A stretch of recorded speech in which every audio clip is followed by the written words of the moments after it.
Has the Undisputed Era splitting up been leaked? That is the big question we'll be discussing on today's NXT podcast because it links to a lot of what happened in last night's show. Hello, you are watching the WrestleTalk podcast. I'm El Faker, Laurie Blake. I'm joined by Adam Blompier. And yes, PW Insider's Mike Johnson said, he said, you may have surmised from last night's NXT that Adam Cole Wrestling Austin Theory is the beginning of Adam Cole shifting into a babyface role on the brand. And WWE obviously started teasing that after he lost to Finn Balor. But PW Insider has also been told by multiple sources that the plan is for Kyle O'Reilly to also shift into a fully fledged babyface role going forward. I would argue that that had already started. It's not like that's not really a secret. However, as of writing, the rest of the Undisputed Era, i.e. Roderick Strong and Bobby Fish, are not slated to follow. And then Mike Johnson says that it will be interesting to see where WWE NXT goes with the faction and how they will be presented going forward. And this obviously then ties into a few of the things that we've posited the last few weeks. Like, I feel like Kyle O'Reilly winning the NXT championship, or even just being in a match on TakeOver that Adam Cole is not involved in, might rankle Adam Cole, ruffle a few feathers within the old Undisputed Era. However, if you are doing what kind of seemed to be the fallout from last night's episode of NXT, you've got Adam Cole and Kyle O'Reilly both aligned with the light, Adam, and over on the dark side. Old Fish and Roddy Strong. Old Strong Fish. What do you think? What do you think's happening with Strong Fish? What do you think's happening? Fish Rod. Oh my God. Fish Rod. It's been there the whole time. What have we done? No, we have to keep it. We've ordered all these Strong Fish t-shirts, Laurie. It's been there the entire time. Fishing Rod. Man, the only thing I think they've really missed a trick on, because I really like this episode of NXT. Really good go-home show. For what is, up until now, really felt like an afterthought takeover. The card is stacked and may legitimately be one of the hardest takeovers to predict. By the time this goes out, obviously we'll have done our predictions over on Wrestle2, so go over and check out those. I'm still not 100% on which way it's going. The only thing I think they missed out on the road to TakeOver 31 is not putting a tag match with Strong Fish versus the current champs, who are Breezango. That's it. I remember. Because that is just like, then all eyes are on UE. And I think in the sense they still kind of are. It's just, I want to see more from Fish and Strong. Because, these guys beat up, Drake and Maverick. They're obviously very, very heel still. And then you've got fantastic stuff from Kyle O'Reilly, who's still a little bit of a tweener in this week's episode. Adam Cole is pretty much unabashedly face at this point. And it's like, who? Because if for example, Roderick Strong and Bobby Fish were to win the titles from Breezango, and then Kyle O'Reilly fails, what if they turn on him and Adam Cole kind of sides with Kyle O'Reilly? Because that is the real friendship at the core of Undisputed Era, and they've made that very clear this week. And it's just like there's so much there. I'm a little gutted that we're not getting what everyone presumes to be the UE versus Breezango match on the TakeOver card, because I really feel that is the final piece of the puzzle to make it really fascinating for the UE story. But it looks like they're splitting up. We might I think Cole and Kyle O'Reilly versus Fish Rod would be an amazing tag team feud. It would be incredible. But just what I want the most is Kyle versus Cole. I want it so. I didn't realize how much I wanted it until this week when Cole cut a promo on how Kyle O'Reilly is going to shock the world, but he's not going to shock me. And just the shots of them young and being together and man, I am so excited for this takeover. In the last week and a half to 2 weeks, my anticipation for it's gone through the roof. Can't wait. If you weren't already a Kyle O'Reilly groupie before this episode, this is the one to make you it, because he the through line here was Undisputed Era and Kyle O'Reilly specifically having risen to that point to face the NXT champion Finn Balor at TakeOver 31. There was a prime target section that happened in the show that was the most babyface prime target I think he could do. It was about the years of training that Kyle O'Reilly's had, 15 years in the business, working his way up to this point. They did a brilliant bit of sort of history, sort of retroactive history making with him and Finn Balor of being like, I went here and he'd left. I went there and he'd left. I turned up here and he goes to Raw and now he's back. I've been following him around the world thinking I want to have a match with Finn Balor, and now I finally got it.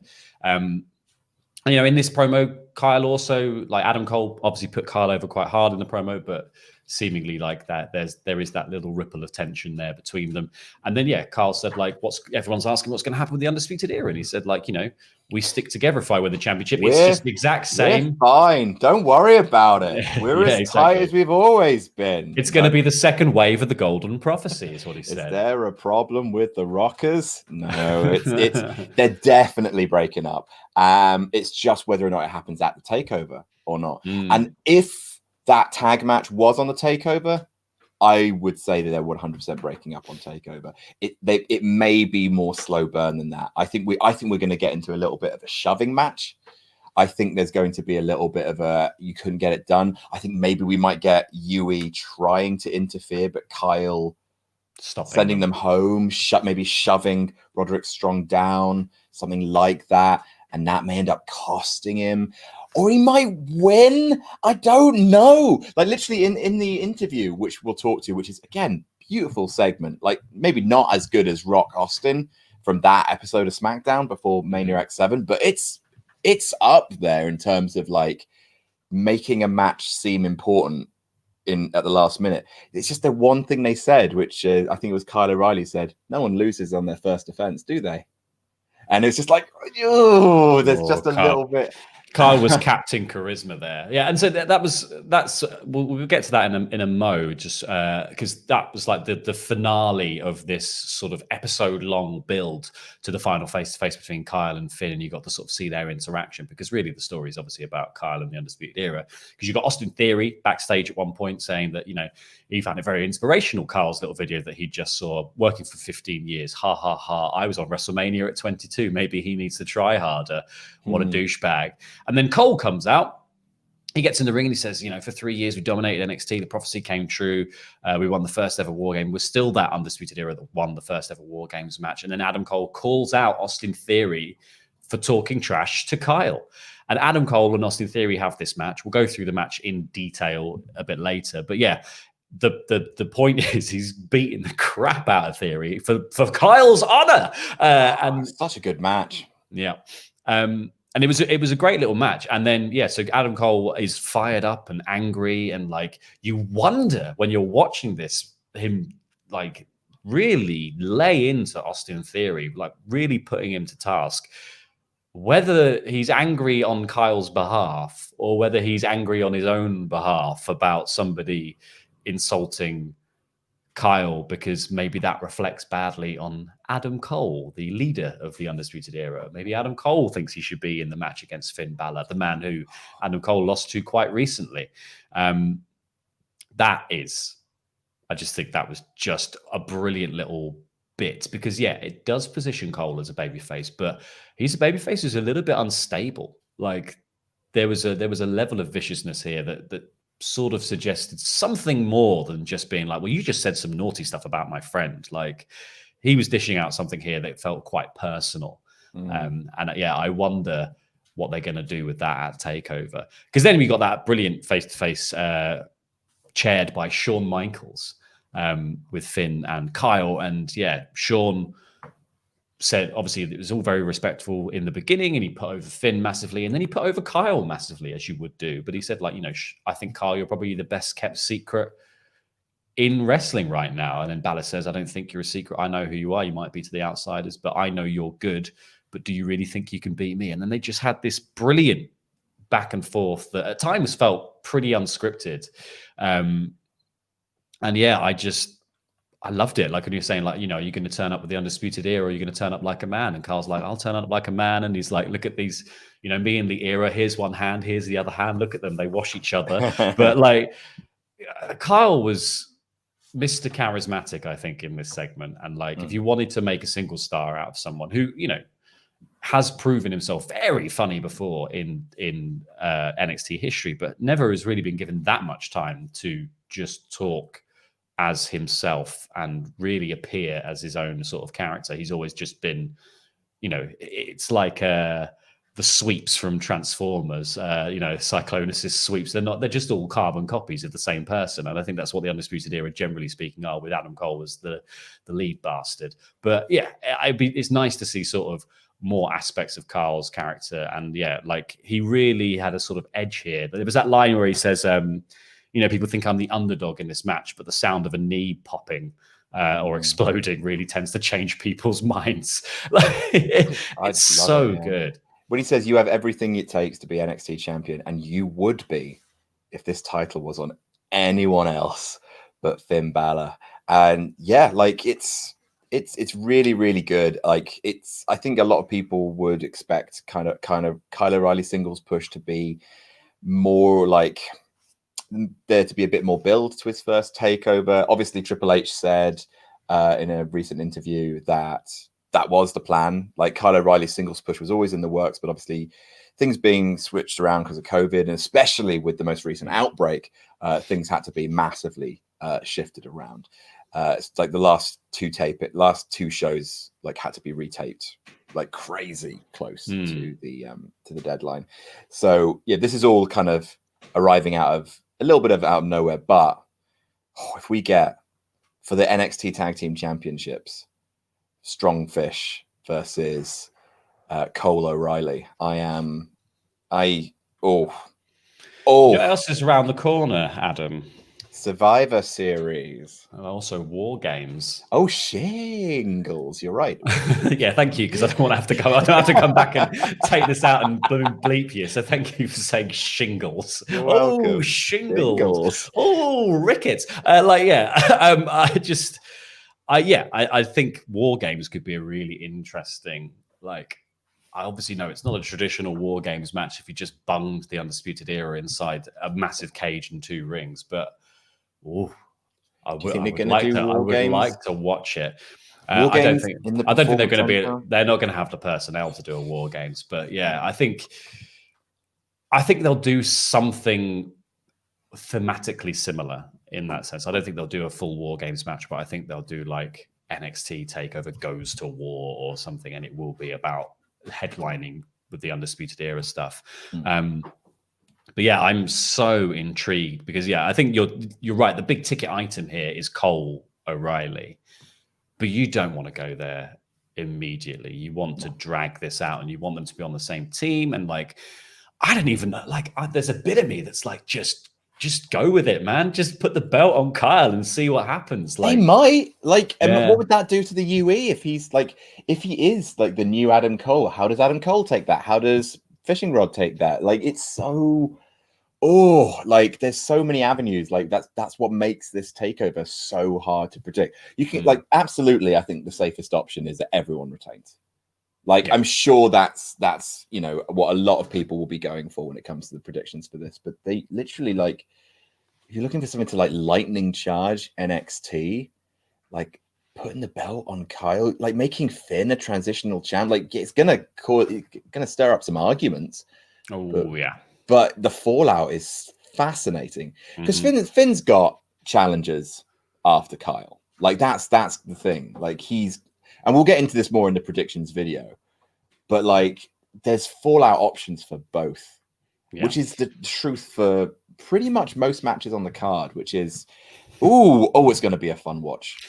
I think what you do, I think you don't have Kyle win here. I think you have the Undisputed Era cause some sort of upset that costs Kyle the championship, or he sends them away and that costs himself. However, you do a tag feud between the group, and then you break it down. And so the group is now basically split, and it's Cole and O'Reilly on one side, and you've got Strong and Fish. They go off and do their own thing.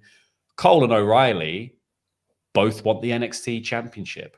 Mm. And for WrestleMania weekend takeover, you start to build this story of these two guys having a bitter feud that kind of doesn't really involve the champion. It's about which one of them gets to be the number one contender. And then you could, and you could do that maybe slightly earlier and have one of them win it, and then the other one challenge them at Mania Takeover, or you sort of do the one contendership for Takeover. I think that's the kind of match of match that is big enough to just be on a Takeover, quite a high place on the card, just as a blood feud between these two guys. Like, I would absolutely love to see that, and I do hope they do like a nice slow build to it. Because also, I think like, if the purposes of putting the belt back on putting the belt on Finn Balor is to kind of get that main roster crowd coming down and having a little look at NXT again and get a bit more of the mainstream audience over there, you want to give them a decent run. And I also think, and we'll come into it in predictions, you want some shakeups elsewhere. So you don't want to change too many championships after having already had to quickly turn about face and make changes because of injuries, etc. elsewhere in the brand. But exciting times. I think we'll talk about it again as we go through, but like they're just such good segments with Kyle this week on NXT. Like, genuinely, the face-to-face meeting with Finn Balor is one of the best like sit-down interviews segments WWE has done for years. It is so good. Like, WWE is crushing it currently at just brilliant little feuds. You've just had Roman Reigns and Jey Uso, and now you've got this. This is, they can really hotshot something into relevance. They've mastered the art of that. It just bloody helps when you're pushing someone new to the main event, and you've got a huge amount of history to call back on. Always creates a really good feud. Like Jey Uso, crazy choice, but all of that history and all of that context, all of that emotional potential was there. Same with Kyle, like suddenly turning him from a tag guy to main event. It's a bit jarring, but it does leave you with a wealth of stuff to draw upon for a feud in a way that, it is more difficult with Adam Cole, because you sort of exhausted a lot of his story options, but you haven't exhausted him versus Kyle O'Reilly, and you haven't exhausted the breakup of the Undisputed Era, which it's the only place left for them to go, really, isn't it? It's definitely coming. I think the leak kind of proves it. It's just whether or not it happens on Sunday. Oh, it's gonna happen on Sunday. I'm so excited. Okay, so let's go through the show and talk about what else happened, because actually there was a lot of really fun, good stuff in this episode of NXT. Show opened with Shotzi Blackheart versus Dakota Kai, a match that's been advertised for most of the week, because Shotzi eliminated Dakota Kai from the Battle Royal the previous week for the number one contendership, which Candice LeRae won. Shotzi, like my only real notes for this is Shotzi screams "Welcome to the Bull Pit" and does her little like Hardy Boys leg drop right into the crotch of Kai, and it's the loudest "Welcome to the Bull Pit" I think we've had yet. I still don't understand what it means, but I am intrigued. I'm not sure what this means, but there it is. No. She's got loads of things. God bless you, Shotzi Blackheart. She's chucking it all at the wall. You're the female Chris Jericho. You like that gimmick? I've got 6 others. Fine, absolutely. Like, yeah, I thought this match was decent. It is there to build Ripley versus Gonzalez, which feels like that has potential to be a takeover money match for sure. Not this takeover, evidently, but like I like the fact that they are slowly kind of building it. Like, they had to sort of hotshot it with Martinez because she had reckoning to do on the main roster. But I'm really kind of psyched to see where they go with Gonzalez and Ripley. I think the eventual match I think will be really fun. Yeah, and I mean, the Mercedes Martinez thing proved that even though they did obviously like shuffle that up in the old schedule to get that on TV before she was taken, what a brilliant match that was, and the payoff to it. So like Ripley, I think Ripley is the sort of wrestler you can really hang these just big feud matches around, and it doesn't have to be about titles. And I don't think there's not many talents in the women's division that they've really done that with. Like Bianca Belair had a little bit of a run of sort of those kind of feuds. Baszler did on her way to the title. But yeah, I think it's really nice that Ripley's sort of been given this kind of like almost larger than the division role, and she can really be the sort of the queen maker amongst the NXT crowd, because like Martinez came out of that match looking amazing. It's almost kind of a shame that she's obviously now gone and been become Reckoning or whatever, and hopefully the same can be said for Gonzalez. And if this leads to Gonzalez and Kai kind of going their separate ways in the division, that would be really interesting, because this is a really good way to put Gonzalez over strong in a match with Ripley. This match between Kai and Blackheart, though, there was one big moment that's very much worth talking about, which was the love of God, a hellacious looking apron bump. Sliced bread number 2. Please never, ever, ever, ever, ever do that again. I've written a string of expletives in my notes, which I can't read out, but just good Lord, Shotzi. She's had so many close calls, and like, I don't want her to, like, do you think that's what that is? Like, phew.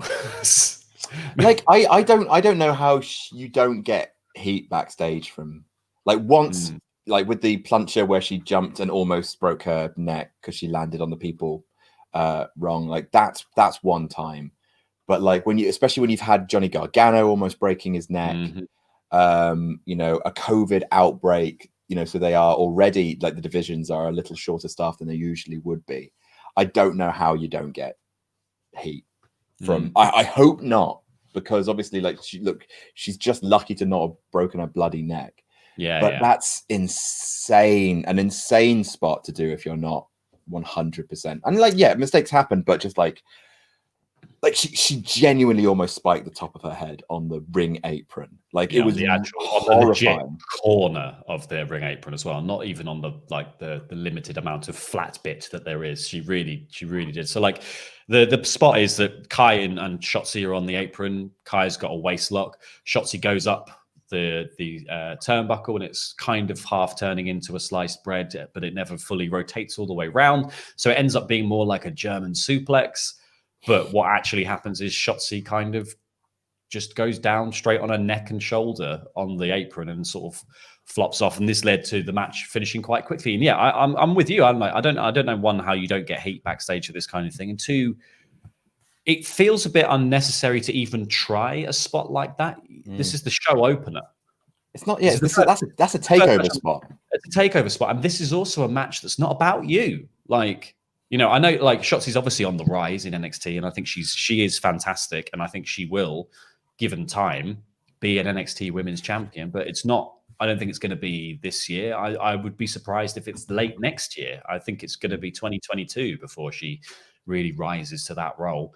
I get it. Like, I think she's the hungriest wrestler in NXT. Like, if you talk about stuff, like, people who bring stuff, who develop their branding, who come out there and like put themselves in positions where like they can impress and do generally, like when her match with Io was great, closing spots with Candice were good. Like, she's showing herself as a really reliable hand in the women's division. It's just that evidently sometimes that hunger pushes her to attempt spots which are not necessary and are really, really dangerous. She gave herself a bloody dragon sleeper on the corner of the ring apron, like look more savage than what Kota Ibushi got from Naito. It's like horrible. Yeah, and it's also like, and she's obviously trying stuff at the limits of her ability, and it's just you're just watching that and being like, well, this is all about a run in from Rhea Ripley. This match, that's the story here. Like, it's. I don't know, keep something in the tank sometimes, because in the tank. But yeah, like, I think it is important to be like, I think Shotzi is going to have a really long career in NXT. Hope so. Really rise to NXT Women's Champion, but it's getting a bit out of hand, the number of spots that have gone awry recently for Shotzi. I get it. Like, I do get Jeff Hardy vibes from you, Shotzi, but the wrong kind of Jeff Hardy vibes at the moment. The reason he looks pained taking his t-shirt off, Jeff Hardy vibes. Like, this is not what you want to be. But yeah, so the match, so it's sort of, she takes this really big bump. The ref comes out and checks on her. Everything slows down for a couple of seconds, and then essentially they get back in the ring and sort of try to pick it up. And Gonzalez, when the ref's back is turned, trips Blackheart. And just as she does that, Rhea comes out and makes the attack. Dakota comes in for a running boot in the corner. Shotzi manages to jump out of the way and roll her up for 3. So, this spot, I think, derailed plans a little bit, and they had to sort of jump to the finish quite early. It felt a little bit quickly handled. It's a shame because, I think also we had that sort of, in the Battle Royal last week, we had a little bit of a fudge between Ripley and Gonzalez that made that feel stilted and awkward as well. So even that's not necessarily going swimmingly, but I am still excited to see Gonzalez and Ripley face off eventually. But I would like to feel a bit more passion and heat behind these moments. But at the moment, I think they're not quite achieving it because everyone's too busy being like, oh my God, that went wrong. And then you can't concentrate on the next bit of acting that you need to do. And I think everyone's obviously hit the spots afterwards, but I think they're lacking a little bit of the drama needed to carry this story. We then moved on to Santos Escobar and Swerve Scott being interviewed by Tom Phillips. Swerve says that all of his opportunities so far have been absolutely unfair. He says that obviously, you've gimmicked it, you've brought out Legado del Fantasma, you used the gimmicked Lucha Mask to beat me, and Santos instead just says, you're just a loose end, you're a parasite, I tie up loose ends. We'll have a fair match at TakeOver. I believe you, Santos. And so Swerve says, he says that Swerve is making excuses when he's talking about all the gimmicks and stuff, because when it actually comes to it, he can't deliver. Swerve reminds us he's the only man to have pinned Santos Escobar in WWE in general, and he's going to reveal him as a fraud. I liked these two. I don't like these kind of, all of these stilted interviews are not always brilliant, but I think a lot of gestures, a lot of that, and just lot of kind of I am reacting to you acting. But I some really good lines. I really liked. There was what you call a bag of tricks, I call a century of tradition. Brilliant that. It's really good heel delusion as well. He's just shaking. He's not I love the fact that he's coming at it from a certain angle. He believes that he is preserving lucha tradition. He is, of course, cheapening lucha tradition by framing his cheating ways as traditional, which is exactly the kind of character work I like. I love delusional heels who completely believe that what they're doing is the right thing, but completely undermine their intentions by being dicks. It's great. Really, really hope Santos Escobar retains.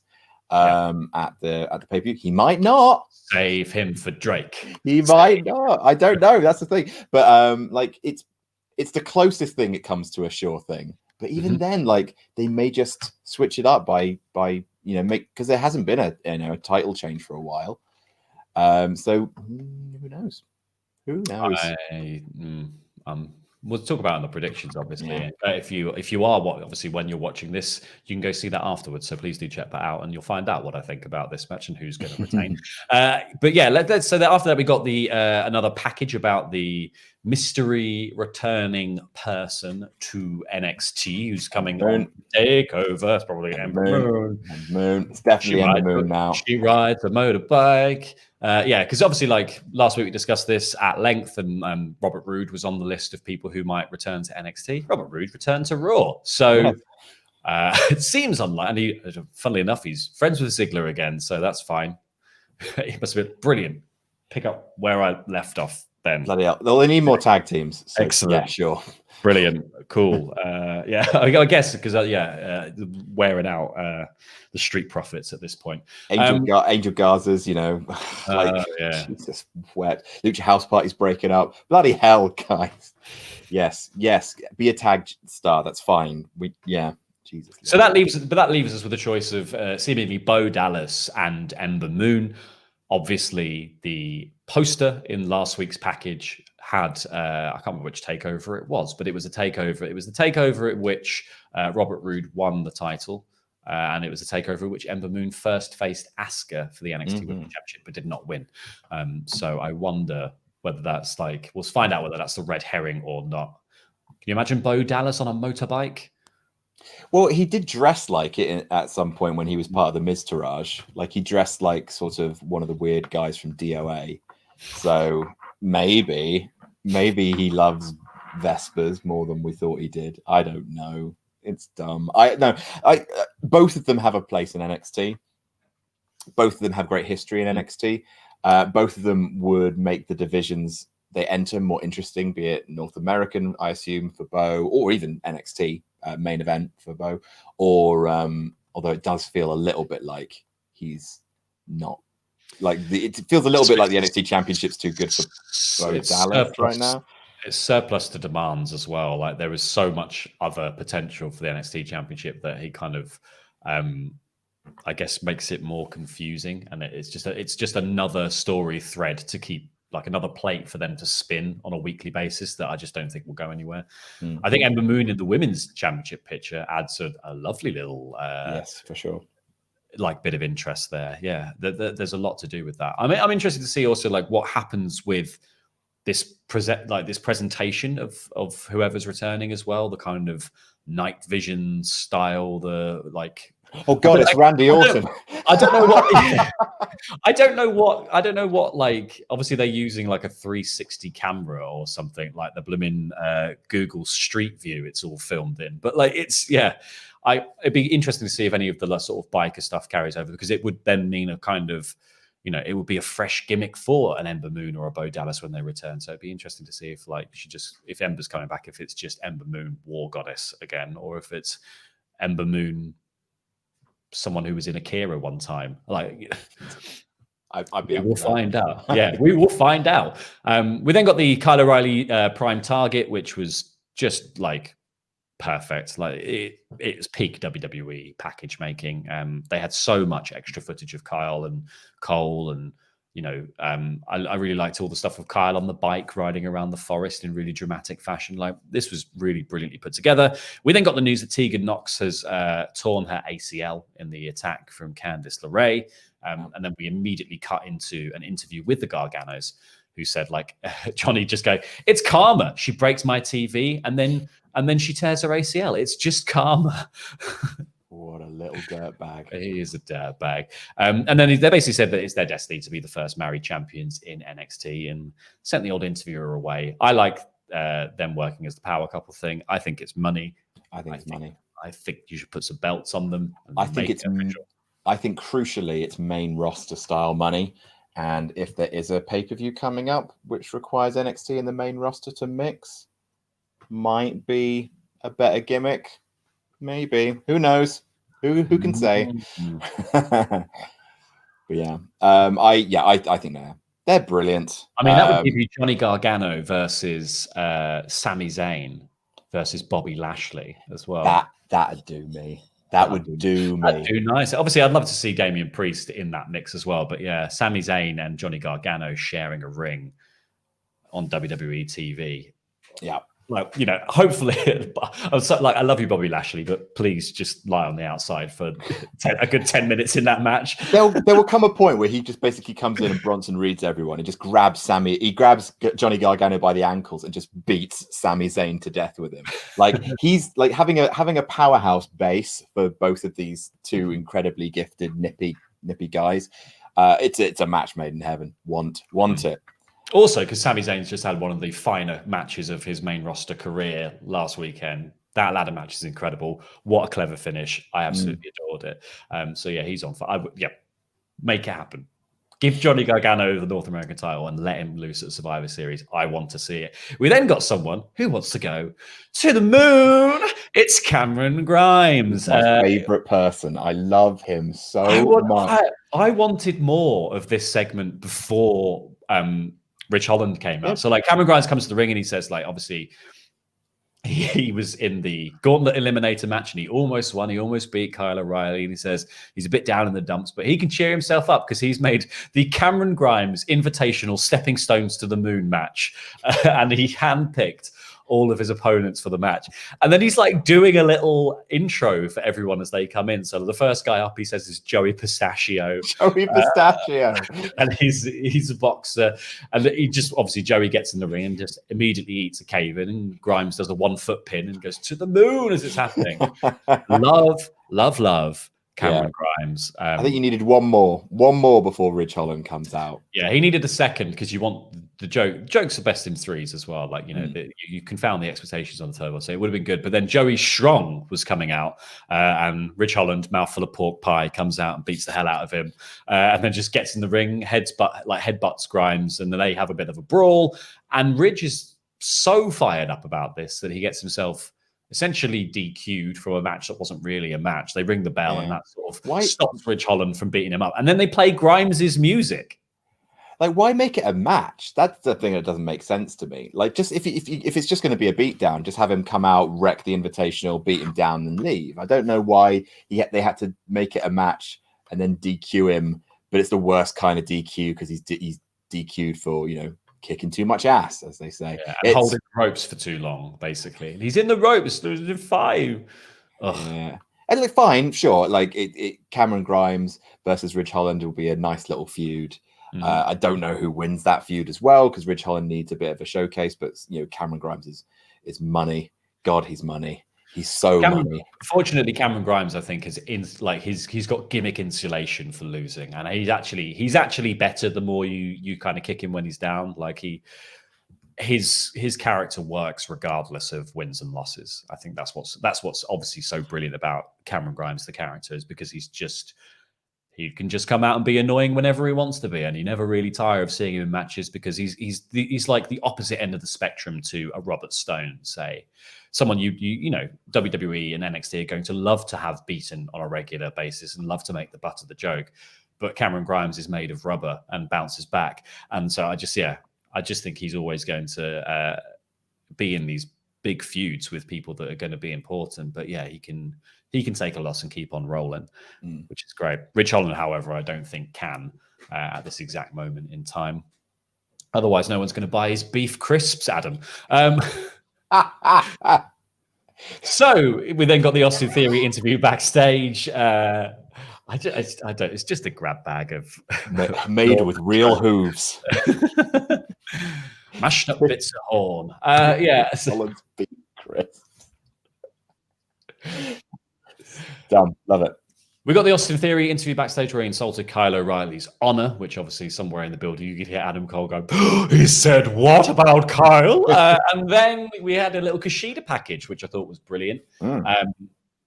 Kushida sort of put over the idea that, for his first bit of NXT, he was a bit distracted. He just moved to the United States. That's quite confusing. He had all these injuries and all these challenges to overcome and never really got given a chance to just concentrate on the ring, as he put it. And then he says, like, he's going to go after Dream at TakeOver. And this new Kushida is vicious. Yes. And we got to see that in practice because he took on Tony Nese. Tony Nese obviously is someone who he's actually had some stellar matches on NXT TV since they went on to USA. Like, he had the whole things with Leo Rush, and a series of long form matches as well on the brand. And I think, he's really shown himself to be a super competitor. Kushida destroyed him.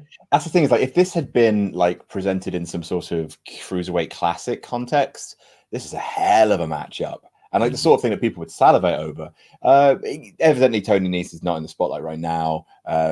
He has, like you say, he's enough of a cachet of good feeling left over from his cruiserweight championship run, which was decent. Like, that's the thing, is like his characteristic is still that he counts the number of bumps he's got, but he's bloody a super worker. And the fact that Kushida could make such quick work of him does still feel like a little bit of a shock, and not like too much of a kind of, well, obviously it's just Tony Nese. Like, Tony Nese didn't have any favors done to him in the cruiserweight kind of round robin thing, but like, it's not Joey Pistachio, is it? He's not quite Joey Pistachio, but like, bloody, it's really stamping on his head. He just keeps leathering him on the bonds. It's just like, wow, so you're not heel. Interesting. I'm for it, because all I can picture now is Kushida versus Finn Balor. That's what I'm thinking about. Oh, I love Kushida versus Finn Balor. Yeah, like I love this presentation of Kushida as well. It's like, yeah, it sits somewhere. It's obviously like a tweener kind of role. He's not a heel, but he is now just going to be vicious. And I think Kushida sold it so brilliantly, and obviously Tony Nese did as well, but they told the story brilliantly in this match because it was just a ruthless assault on one singular body part. Yeah. There was one moment of weakness early in the match in which Nese bumped his arm from a move from Kushida, and then he spent 5 minutes systematically dismantling that joint until he not until he could lock in the hoverboard lock, until he decided to lock in the hoverboard lock. It is utterly brilliant. Like they have a back and forth, and they roll to the outside as Nese takes control, and then Kushida rams him into the post, and from there he rolls him back into the ring and just starts standing front kicking the left arm of Nese. I think it's the left arm of Nese, yeah.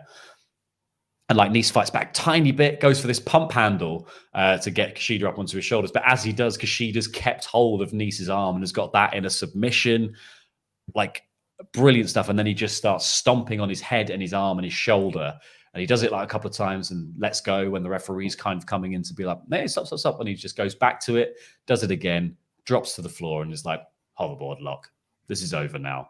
It was awesome. This is what I've wanted from Kushida since he turned up. Like he's so good.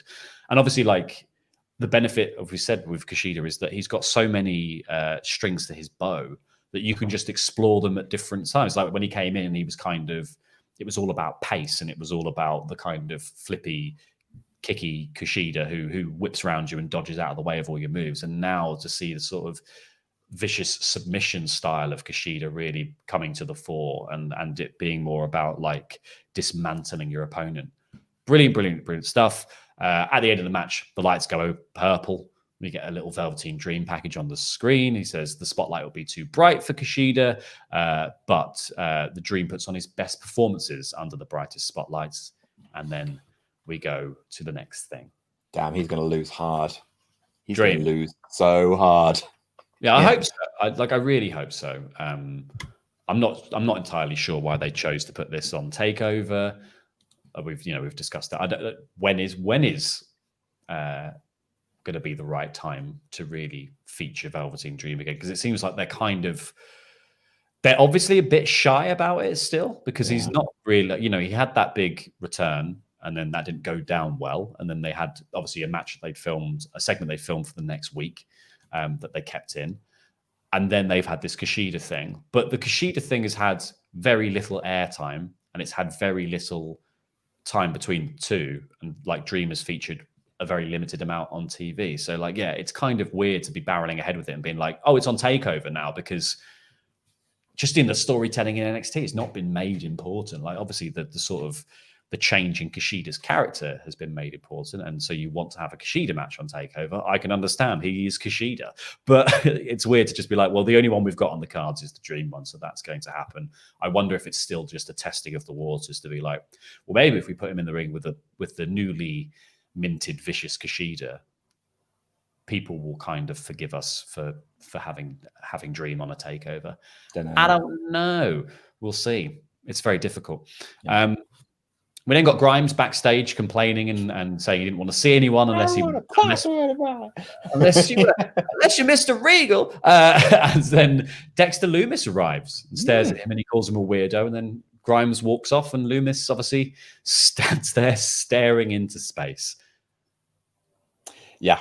I don't know what it's about, but I don't know. Maybe some sort of North American Championship #1 contenderness. Maybe like him. I could see another little tournament would be nice, actually. Yeah, or at least kind of that three-way of Lumis, Holland, and Grimes would be really nice. It would be a good match. That good with me. Good with me. Anything to get more Cameron Grimes on my telly. I think, yeah, and that's the thing is like that North American Championship division really has just sprung up again with a whole new crop of talent that I think are, will be brilliant and are really going to make a name for themselves this year. Like it's one of the most stacked divisions that WWE has right now. Like in terms of you could go with anybody. Like it's stacked.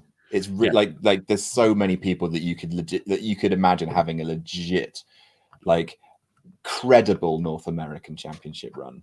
There's like at least 10, this is the thing, right? Like this is the brilliance of NXT's kind of world building and storytelling, is that all these people have interacted at some point. They've all had matches together and they've all spoken about their desires after the North American title. Like if you look at Raw, who is in that mid-card position? Like if after the US title division has 2 people in it. After Apollo Crews and Bobby Lashley stop feuding over the US Championship, who's the next person? Because they will just appear from the mist. Like, I've been here the whole time. You didn't even know because I didn't get any TV time, did I? Even though we have 3 hours of television to deal with. Keith Lee, probably, just because, they for some reason they're only featuring the African American wrestlers in the US title division. I could absolutely believe them just shunting Keith Lee into that. Keith Lee versus Bobby Lashley, though. Ooh. Yeah, and I mean, if you wanted to give Keith Lee a title win very early in his career, and you're gun shy on the WWE Championship, then just having him walk in and destroy Lashley for the US title is pretty cool. But yeah, that is not how you build a division.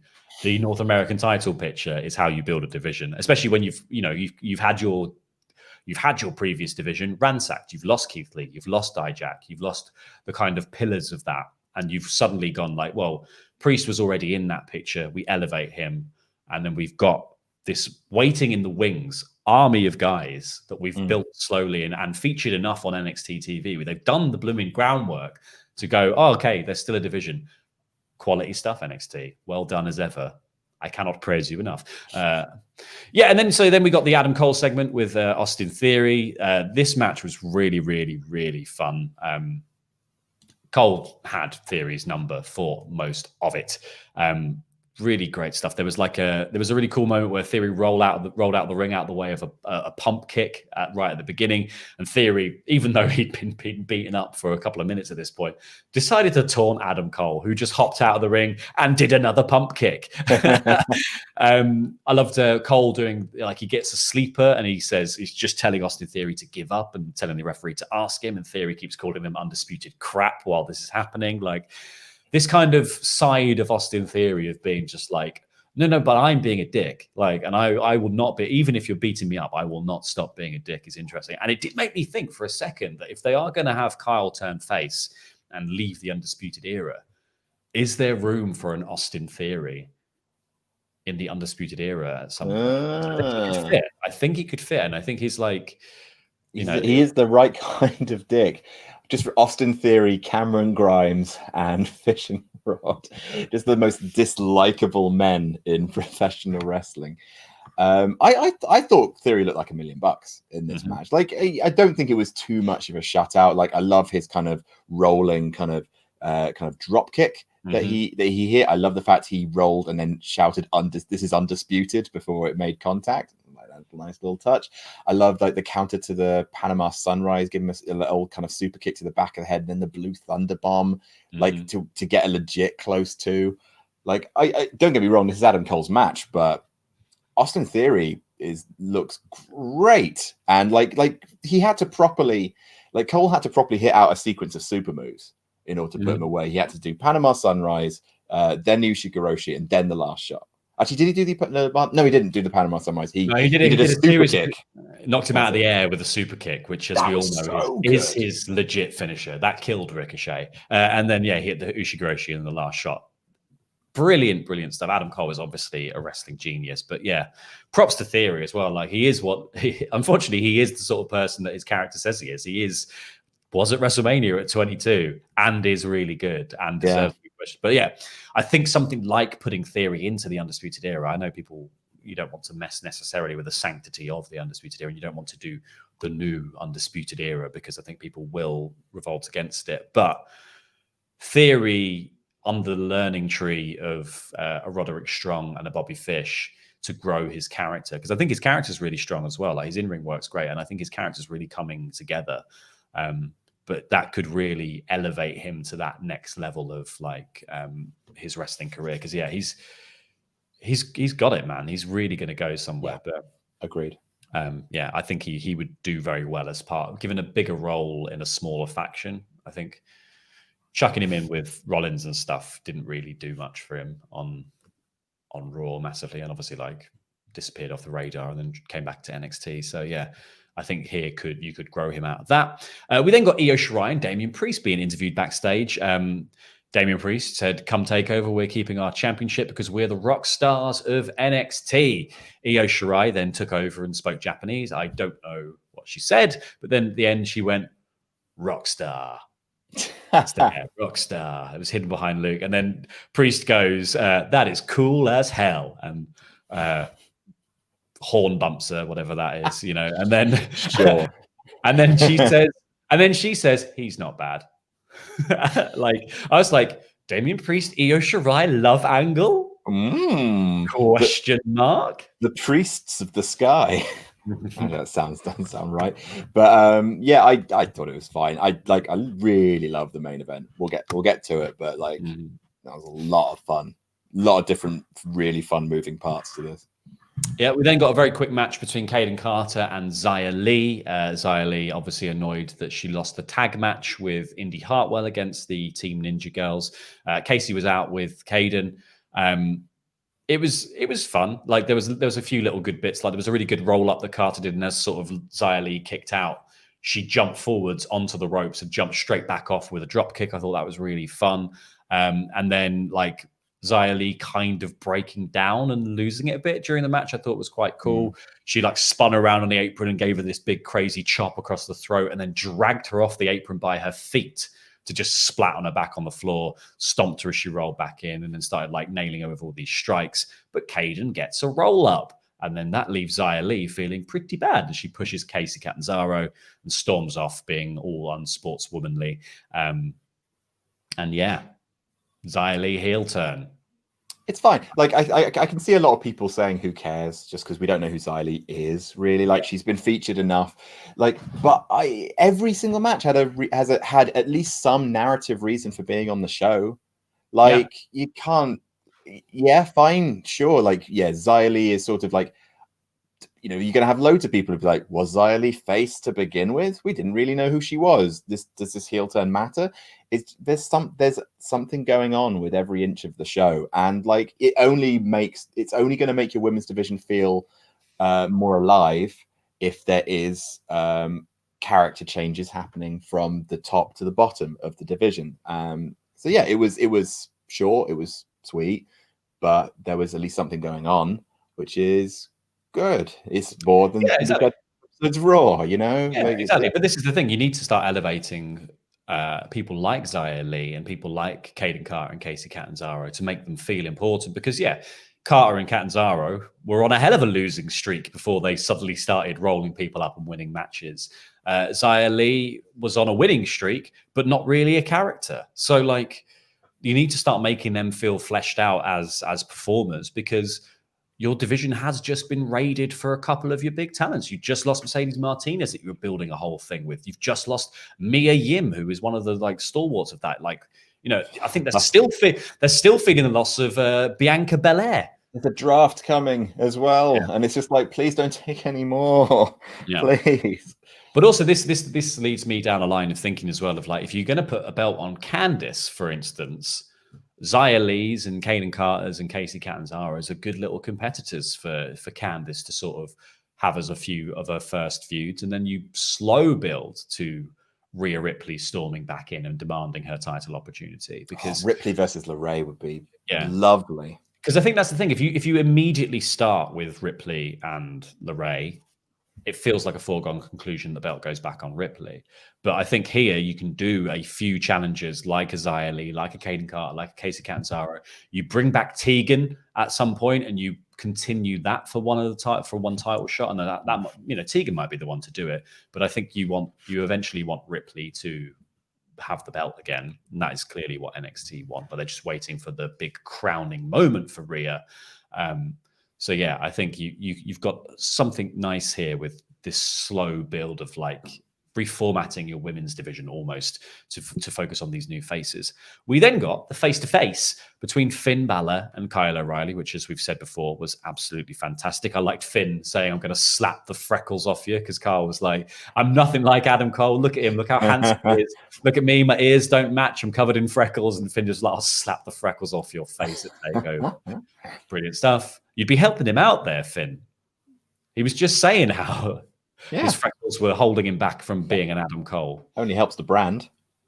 Yeah, great stuff. I like brilliant stuff. Seek it out if you haven't seen it already. And then also seek this out because this was really great fun, as you would imagine, by who's in the match. You got Damian Priest and Io Shirai versus Johnny and Candice. Johnny and Candice got to do their couples entrance, which I loved. And then Priest and Io Shirai had a couples entrance. There was a brief, and again, building off the obvious chemistry between the two of them, and she was like, "He's not bad," earlier. Priest does his arrow thing that normally lights up his name on the wall, and instead it starts Io Shirai's entrance music, and she comes out, and they both start taking off their jackets. And I was like, make out. And then yeah, they screamed at each other and ran down to the ring and went after Johnny and Candice. Like, this is good. This is all really good stuff. I think Johnny and Candice and Priest and Shirai have done a great job of very quickly building what feels like quite a heated feud. I think Johnny and Candice are money together, like on screen. The power couple thing is so good. This was mostly a match for Priest and Shirai to really showcase how dominant they are as champions. There was a lot of time spent with Johnny and Candice kind of being the butt of the joke here. And I liked it because I think it kind of works that they're going to have to be wily and up their game. And it keeps a few tricks in the bag for TakeOver as well with them. Both. But yeah, there was some really, really fun stuff where like Shirai was going to hit the knees on Candice LeRae and Johnny runs in and gets in the way. And it's like, you wouldn't hit her husband. But instead Priest is stood behind Io Shirai and does this brilliant like kick to the side of Johnny's head, but around Io, like without really stepping out because he's so tall, without stepping out from behind. He's a daddy long leg. He's like a who is the he's like a Quentin Blake drawing. Yeah, and he nails Johnny, splashes him in the corner, and then sort of they roll out of the way, and Shirai still hits the knees to Candice in the corner. Like there was some just brilliant little moments of chemistry, like Shirai hits the 619. She's going to hit the 619 on Candice, but Johnny sort of pops up in the way and takes it for Candice.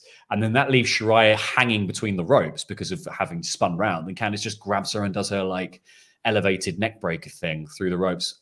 Really, really good stuff. They all work together really, really well. Candice grabs her out of it, does a neck break, and then there was a German suplex after that. Priest got another big tag in, did his splash and the broken arrow. And then sort of towards the end, Shirai tagged herself in on Priest. And they were like, yeah, so the women fight the women and the men fight the men. So Shirai's in, so Candice LeRae is going to have to, oh no, she's missile drop kick Johnny Gargano. Oh no, she's done that. And then, yeah, like Priest came in, tried to nail Johnny, and they sort of fought to the outside. Candice took a Tiger Driver and then was set up for the moonsault. And Johnny comes in and interrupts again, pushing Candice out of the ring, and then gets a bell clap, a kick to the face, and then a moonsault from Io. So Priest comes in on the tag because obviously he can be the only one to pin Johnny Gargano. He gets up for the reckoning. And at this point, Candice runs in, low blow. Right in the bowels. Johnny hits one final beat and wins. And then as they're sort of celebrating, Io comes in to have a go at Johnny, and Candice just runs in from behind with this crazy backstabber. And they close the show holding both belts. I want to see it. I don't know. Everything the booking suggests says they're going to do. Yeah, like they both are, or they're on top, so it suggests that they're both going to lose at TakeOver. But it's such a money gimmick. It's definitely a money gimmick going into Survivor Series on the main roster. Like this idea of this married couple ruling NXT. It's such a communicative, like it's such an idea that's so easy to communicate to the mainstream main roster audience. But also, like Ember, what's more money, Ember versus Candice or Ember versus Io? Mm-hmm.